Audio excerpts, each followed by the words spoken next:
ఎందుకంటే చంద్రబాబు నాయుడు గారు కాంగ్రెస్తో ఉన్నటువంటి సత్సంబంధాలని, ఎందుకంటే చంద్రబాబు నాయుడు గారికి ఈ రాష్ట్రానికి సంబంధించినటువంటి రేవంత్ రెడ్డి గారికి ఒక సహచరుడుగా అనేక సందర్భాల్లో కాంగ్రెస్ పార్టీ విజయోత్సవ సభలో కూడా గాంధీ భవన్ దగ్గర తెలుగుదేశం పతాకాలు ఎట్లా ఎగిరినాయో మనం అందరం కూడా చూసినాం. అంటే గుర్రపు డెక్కలతో తొక్కించినటువంటి ప్రభుత్వం తెలుగుదేశం ప్రభుత్వం. ఆ ప్రభుత్వానికి సంబంధించినటువంటి మాట మాట్లాడకుండా దాన్ని టీఆర్ఎస్ వైపుకు మళ్లించడం అనేటువంటిది ఇది బాధ్యత రాహిత్యం. శ్రీధర్ బాబు గారు ఆ వ్యాఖ్యల్ని ఉపసంహరించుకోవాలి. గత 10 ఏళ్లలో ఆశాలకు అంగన్వాడీలకు సంబంధించి మేము 2013లో కూడా శ్రీధర్ బాబు గారికి గుర్తుండాలి, 2013లో కిరణ్ కుమార్ రెడ్డి గారి క్యాంప్ ఆఫీసును మా అంగన్వాడీ ఉద్యోగులు టీచర్లు మేమందరం కూడా ముట్టడించినప్పుడు పెద్ద ఎత్తున వాళ్ళ మీద లాఠీ చార్జ్ చేసిందనేటువంటి విషయాన్ని బహుశా శ్రీధర్ బాబు గారు మర్చిపోయినట్టున్నారు. మేము ఈ 10 ఏళ్లలో గత 10 ఏళ్లలో కేసీఆర్ గారు ముఖ్యమంత్రిగా ఉన్నప్పుడు అంగన్వాడీ ఉద్యోగుల్ని అంగన్వాడీ టీచర్లని ఆత్మగౌరవం పెంచే విధంగా చేసినటువంటి విషయాలు ఈ సమాజానికి అంతా కూడా తెలుసు. చాలా తక్కువ వేతనం 4,000 రూపాయల వేతనంగా ఉండేటువంటి అంగన్వాడీలకు 3 సార్లు మరి పెంచి 13,650 రూపాయలు వేతనం చేసినటువంటి ఏకైక రాష్ట్రం తెలంగాణ రాష్ట్రం అనేటువంటి విషయాన్ని నేను సందర్భంగా గుర్తు చేస్తా ఉన్నాను. ఆశాలు కూడా ఇలా భారతదేశంలో ఎక్కడ లేని విధంగా 9,750 వేతనం ఇస్తున్నటువంటి రాష్ట్రం తెలంగాణ రాష్ట్రం. కాబట్టి అంగన్వాడీలు ఆశాలు ఏఎన్ఎంలు కింది స్థాయి కరోనా కాలంలో కూడా చాలా అద్భుతమైన పని చేసింది. ఈ అద్భుతమైనటువంటి పనిని గుర్తుంచుకొని వారికి మరి అనేక సందర్భాల్లో మా గౌరవ ముఖ్యమంత్రికి ఆనాడు ఉన్నటువంటి ముఖ్యమంత్రి కేసీఆర్ గారు వారికి ఇంటికి పిలిపించుకొని ప్రగతి భవన్కు పిలిపించుకొని 3 సందర్భాల్లో కూడా చర్చలు జరిపి వారి ఆకాంక్షలకు అనుగుణంగా మొదటిసారి వేతనం పెంచినటువంటి విషయాన్ని నేను ఈ సందర్భంగా గుర్తు చేస్తా ఉన్నా. వీరొక్కరినే కాదు, సమాజంలో ఏ వర్గాలైతే ఆందోళనకు దిగినాయో ఆ ఆందోళనకు సంబంధించినటువంటి వాళ్ళందరినీ కూడా ముఖ్యమంత్రి గారే స్వయంగా ప్రగతి భవన్ కానీ సెక్రటరియట్ కానీ పిలిపించి వారి సమస్యలను పరిష్కరించినటువంటి నాయకుడు కేసీఆర్ గారు, బీఆర్ఎస్ ప్రభుత్వం. కాబట్టి ఇవేవి కూడా మీరు పరిష్కరించాల్సింది. ఇలా వాళ్ళకి నెల వేతనాలు ఇవ్వని అడుగుతా ఉన్నాం. నెల వేతనాలు ఇవ్వండి. 10 నెలలుగా ఇలా అన్ని ప్రాంతాలకు సంబంధించినటువంటి అంగన్వాడీ సెంటర్లు చాలా మరి ప్రైవేటు యాజమాన్యానికి సంబంధించినటువంటి బిల్డింగ్లో ఉన్నాయి.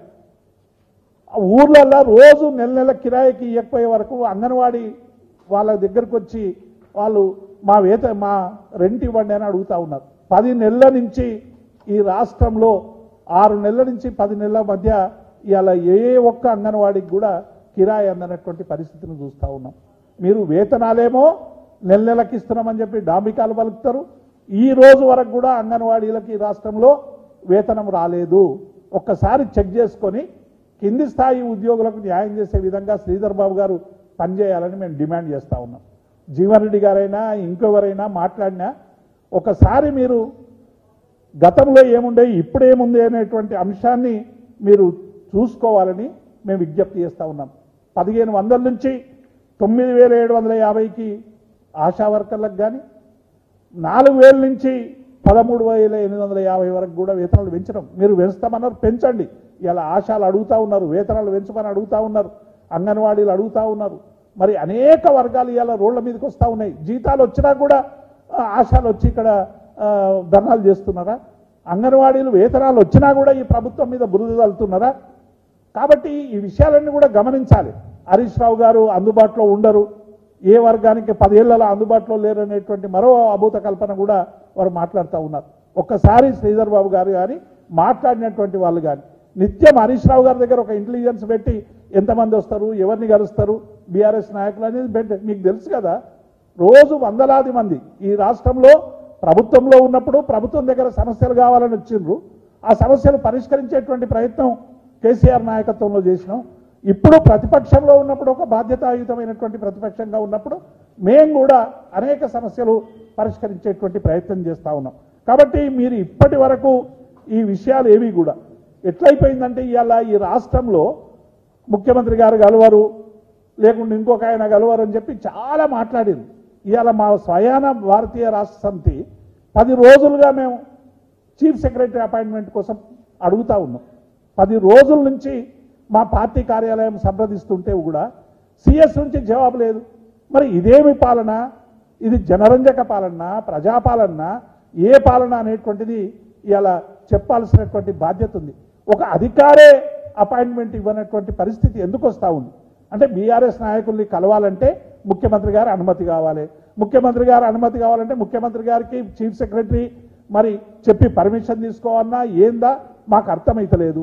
మరి ఎందుకు అపాయింట్మెంట్లు ఇస్తలేరు అంటే ఇక మా సామాన్యులు మా అంగన్వాడీలు ఎక్కడ కలుస్తారు, ఆశాలు ఎక్కడ కలుస్తారు, ఎవరెక్కడ కలుస్తారు. కాబట్టి ఇప్పటికైనా శ్రీధర్ బాబు గారు మీ పారదర్శక పాలన అనేటువంటిది ఆచరణలో చూపించండి. కేవలం చెప్పడం కాదు, మేము అది కూలగొట్టినాం, ఇది కూలగొట్టాం, కూలగొట్టడమే మా పని, నిర్మాణం మా పని కాదు అనేటువంటి భావన పోకండి. నిర్మాణాలు కూడా చేయండి. కూలగొట్టే పని ఏదైతే చేశారో దాని నిర్మాణాలు కూడా చేయాలి కదా. మీరు ఏ మేనిఫెస్టోలో పెట్టిన ఏ ఒక్క అంశం ఉద్యోగులకు సంబంధించి ఇవాళ మీరు ఏది సిపిఎస్ రద్దు చేస్తామన్నారు, ఇప్పటి వరకు దాని మీద మీకు సరైనటువంటి స్పందన లేదు.